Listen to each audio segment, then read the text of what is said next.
ಮಾಜಿ ಪ್ರಧಾನಿ ಎಚ್.ಡಿ. ದೇವೇಗೌಡರ ಧರ್ಮಪತ್ನಿ ಚೆನ್ನಮ್ಮ ಅವರು ವಿಧಿವಶರಾಗಿರುವ ಹಿನ್ನೆಲೆಯಲ್ಲಿ ಗಣ್ಯರು ಬಂದು ಅಂತಿಮ ದರ್ಶನ ಪಡೆದುಕೊಳ್ತಾ ಸಂತಾಪ ಸೂಚಿಸುತ್ತಿದ್ದಾರೆ. ನಾಳೆ ಹೊಳೆನರಸೀಪುರದಲ್ಲಿ ಚೆನ್ನಮ್ಮ ಅವರ ಅಂತ್ಯಕ್ರಿಯೆಗೆ ಈಗಿನಿಂದಲೇ ಎಲ್ಲಾ ರೀತಿಯ ಸಿದ್ಧತೆಗಳಾಗ್ತಾ ಇದೆ. ಇವತ್ತು ಮಧ್ಯಾಹ್ನದ ವೇಳೆಗೆ ಅಂತಿಮ ಯಾತ್ರೆ ಮೂಲಕ ಹೊಳೆನರಸೀಪುರಕ್ಕೆ ಪಾರ್ಥಿವ ಶರೀರವನ್ನು ಕೊಂಡೊಯ್ಯಲಾಗುತ್ತೆ. ನಾಳೆ ಹೊಳೆನರಸೀಪುರದಲ್ಲೇ ಅಂತ್ಯಕ್ರಿಯೆ ನೆರವೇರಿಸಲಾಗುತ್ತೆ. ಮಾವಿನಕೆರೆ ರಂಗನಾಥ ಸ್ವಾಮಿ ಬೆಟ್ಟದ ತಪ್ಪಲಿನಲ್ಲಿ ಅಂತ್ಯಕ್ರಿಯೆಗೆ ಸಿದ್ಧತೆಗಳಾಗ್ತಾ ಇದೆ.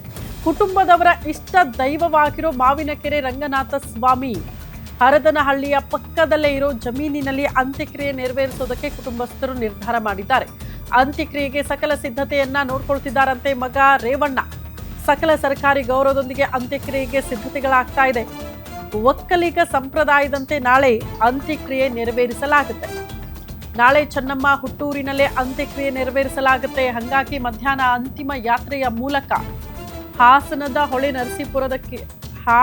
ಹೊಳೆನರಸೀಪುರಕ್ಕೆ ಅಂತಿಮ ಯಾತ್ರೆಯ ಮೂಲಕ ಪಾರ್ಥಿವ ಶರೀರವನ್ನ ಕೊಂಡೊಯ್ಯಲಾಗುತ್ತೆ. ನಾಳೆ ರೇವಣ್ಣ ಅವರ ಜಮೀನಿನಲ್ಲೇ ಅಂತ್ಯಕ್ರಿಯೆ ನೆರವೇರಿಸೋದಕ್ಕೆ ಸಿದ್ಧತೆಗಳಾಗ್ತಾ ಇದೆ.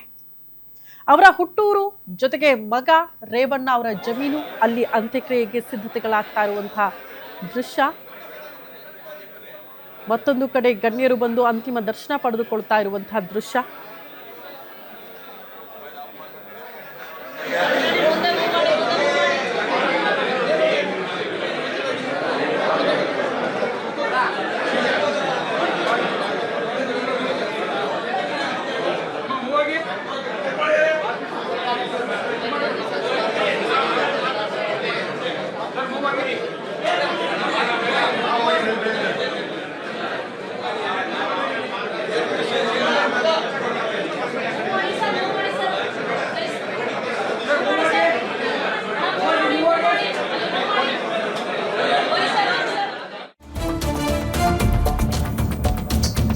ದೇವೇಗೌಡರ ಪತ್ನಿ ಚೆನ್ನಮ್ಮ ಅಂತಿಮ ಯಾತ್ರೆಗೆ ಸಕಲ ಸಿದ್ಧತೆಗಳಾಗ್ತಾ ಇದೆ.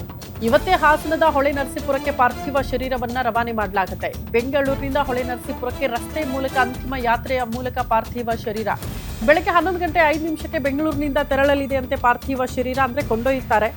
ನೆಲಮಂಗಲ, ಕುಣಿಗಲ್, ಬೆಳ್ಳೂರು ಕ್ರಾಸ್, ಚನ್ನರಾಯಪಟ್ಟಣ, ಹಾಸನದ ಡೈರಿ ಸರ್ಕಲ್, ಎನ್ಆರ್ ಸರ್ಕಲ್, ಮೊಸಳೆ, ಹೊಸಹಳ್ಳಿ ಮಾರ್ಗವಾಗಿ ಪಾರ್ಥಿವ ಶರೀರವನ್ನ ಕೊಂಡೊಯ್ಯಲಾಗುತ್ತೆ. ಇವತ್ತು ರಾತ್ರಿ ಹೊಳೆನರಸೀಪುರದ ರೇವಣ್ಣ ನಿವಾಸದಲ್ಲಿ ಅಂತಿಮ ದರ್ಶನಕ್ಕೆ ಸಕಲ ರೀತಿಯ ಸಿದ್ಧತೆಗಳಾಗಿದೆ. ನಾಳೆ ಬೆಳಿಗ್ಗೆ 7 ಗಂಟೆಯಿಂದ 9:30ವರೆಗೂ ಕೂಡ ಚೆನ್ನಮ್ಮ ಅವರ ಅಂತಿಮ ದರ್ಶನಕ್ಕೆ ವ್ಯವಸ್ಥೆ ಇರುತ್ತೆ. ನಾಳೆ ಮಧ್ಯಾಹ್ನ 2ರಿಂದ ಸಂಜೆ 4:15 ತನಕ ಕೂಡ ವಿಧಿವಿಧಾನಗಳು ಪ್ರಾರಂಭ ಆಗುತ್ತೆ. ಅದಾದ ಬಳಿಕ ಅಂತ್ಯಕ್ರಿಯೆಯನ್ನ ನೆರವೇರಿಸಲಾಗುತ್ತೆ ಒಕ್ಕಲಿಗ ಸಂಪ್ರದಾಯದಂತೆ ಅನ್ನೋದ್ರ ಬಗ್ಗೆ ಕುಟುಂಬಸ್ಥರು ಮಾಹಿತಿನ ಕೊಟ್ಟಿದ್ದಾರೆ. ಕೆಲವೇ ಕ್ಷಣ 11:05 ಚೆನ್ನಮ್ಮ ಅವರ ಪಾರ್ಥಿವ ಶರೀರ ಹಾಸನದ ಹೊಳೆನರಸೀಪುರಕ್ಕೆ ರಸ್ತೆಯ ಮೂಲಕ ಅಂತಿಮ ಯಾತ್ರೆಯ ಮೂಲಕ ನೆಲಮಂಗಲ, ಕುಣಿಗಲ್, ಬೆಳ್ಳೂರು ಕ್ರಾಸ್ ಮಾರ್ಗವಾಗಿ ಎನ್ಆರ್ ಸರ್ಕಲ್, ಮೊಸಳೆ, ಹೊಸಹಳ್ಳಿ ಮಾರ್ಗವಾಗಿ ಪಾರ್ಥಿವ ಶರೀರವನ್ನ ಕೊಂಡೊಯ್ಯಲಾಗುತ್ತೆ. ಚೆನ್ನಮ್ಮ ಅವರ ಹುಟ್ಟೂರಾಗಿರೋದ್ರಿಂದ ಸಾಕಷ್ಟು ಜನ ಅಭಿಮಾನಿಗಳು ದಾರಿಯುದ್ದಕ್ಕೂ ಕೂಡ ಅಂತಿಮ ದರ್ಶನ ಪಡೆದುಕೊಳ್ಳುವ ಸಾಧ್ಯತೆ ಇದೆ. ಅಂತಿಮ ಯಾತ್ರೆಗೆ ಸಿದ್ಧತೆಯನ್ನ ಸಹ ಮಾಡ್ಕೊಳ್ತಾ ಇರುವಂತಂದ್ರೆ ತೆರೆದ ವಾಹನಲ್ಲಿ 11:05 ಅಂತಿಮ ಯಾತ್ರೆ ಆರಂಭವಾಗುತ್ತೆ. ಈ ಒಂದು ಅಂತಿಮ ಯಾತ್ರೆಗೆ ವಾಹನ ಯಾವ ರೀತಿಯಾಗಿ ಸಿದ್ಧತೆಯನ್ನ ಮಾಡ್ಕೊಳ್ತಾ ಇದ್ದಾರೆ ಅಂತ ಸಹ ನಾವು ನೋಡೋದಾದ್ರೆ ಇಲ್ಲಿ ನೀವು ನೋಡ್ತಾ ಇರಬಹುದು ಹೂವಿನ ಅಲಂಕಾರವನ್ನ ಮಾಡ್ತಾ ಇರುವಂತದ್ದು ಈ ಒಂದು ವಾಹನಕ್ಕೆ. ಹೂವಿನ ಅಲಂಕಾರವನ್ನ ಬೆಳಗ್ಗೆಯಿಂದಲೂ ಸಹ ಅಂದ್ರೆ 7 ಗಂಟೆಯಿಂದಲೂ ಸಹ ಹೂವಿನ ಅಲಂಕಾರವನ್ನ ಮಾಡ್ತಾ ಇದ್ದಾರೆ. ಏನು ಕುಣಿಗಲ್ ಆಗಿರ್ಬೋದು, ನೆಲಮಂಗಲ, ಅದೇ ರೀತಿಯಾಗಿ ಚನ್ನರಾಯಪಟ್ಟಣ ಮಾರ್ಗದಲ್ಲಿ ಹೋಗುವಂತಹ ಈ ಒಂದು ಅಂತಿಮ ಯಾತ್ರೆ ಅಂದ್ರೆ ತೆರೆದ ವಾಹನದಲ್ಲಿ ಹೋಗುತ್ತೆ. ಈ ನಿಟ್ಟಿನಲ್ಲಿ ಹೋಗ್ತಾ ಮಾರ್ಗದಲ್ಲೂ ಸಹ ಎಲ್ರಿಗೂ ಸಹ ಅಂತಿಮ ದರ್ಶನಕ್ಕೆ ಅವಕಾಶ ಇರುವಂತದ್ದು. ಈ ನಿಟ್ಟಿನಲ್ಲಿ ತೆರೆದ ವಾಹನಕ್ಕೆ ಎಲ್ಲಾ ರೀತಿಯಾದಂತಹ ಅಲಂಕಾರವನ್ನ ಮಾಡ್ತಾ ಇದ್ದಾರೆ. ನೀವು ನೋಡ್ತಾ ಇರಬಹುದು ಚೆನ್ನಮ್ಮ ಅವರ ಅಂದ್ರೆ ಚೆನ್ನಮ್ಮ ದೇವೇಗೌಡ ಅವರ ಭಾವಚಿತ್ರವನ್ನ ಸಹ ಇಲ್ಲಿ ಹಾಕಿರುವಂತದ್ದು. ಜೊತೆಗೆ ತುಳಸಿ, ಅದೇ ರೀತಿಯಾಗಿ ಹೂವಿನ ಅಲಂಕಾರವನ್ನ ಸಹ ಇಲ್ಲಿ ಮಾಡ್ತಾ ಇರುವಂತದ್ದು. ಅಂದ್ರೆ ಎಲ್ಲಾ ರೀತಿಯಾದಂತಹ ಸಾಂಪ್ರದಾಯಿಕವಾಗಿಯೇ ಈ ಒಂದು ಅಂತಿಮ ದರ್ಶನ ಆಗುವಂತದ್ದು ಒಕ್ಕಲಿಗ ಅವರ ರೀತಿಯಾಗಿ ಆಗುವಂತಹ ನಿಟ್ಟಿನಲ್ಲಿ ಎಲ್ಲಾ ರೀತಿಯಾದಂತಹ ಸಿದ್ಧತೆಯನ್ನ ಮಾಡ್ಕೊಳ್ತಾ ಇರುವಂತದ್ದು. ತುಳಸಿ ಆಗಿರ್ಬೋದು, ಹೂವು ಆಗಿರ್ಬೋದು, ಗುಲಾಬಿ ಆಗಿರ್ಬೋದು, ಈ ಒಂದು ತೆರೆದ ವಾಹನಕ್ಕೆ ಯಾವ ರೀತಿಯಾಗಿ ಅಲಂಕಾರವನ್ನ ಮಾಡಬೇಕು ಇನ್ನಷ್ಟು ಬಹಳಷ್ಟು ರೀತಿಯಾಗಿನೇ ಮಾಡ್ತಾ ಇರುವಂತದ್ದು ಅಲಂಕಾರವನ್ನ. ಒಟ್ಟಿನಲ್ಲಿ ಇನ್ನೇನು ಕೆಲವೇ ಗಂಟೆಗಳಲ್ಲಿ ಈ ಒಂದು ಅಂತಿಮ ಯಾತ್ರೆ ಆರಂಭವಾಗಲಿದೆ.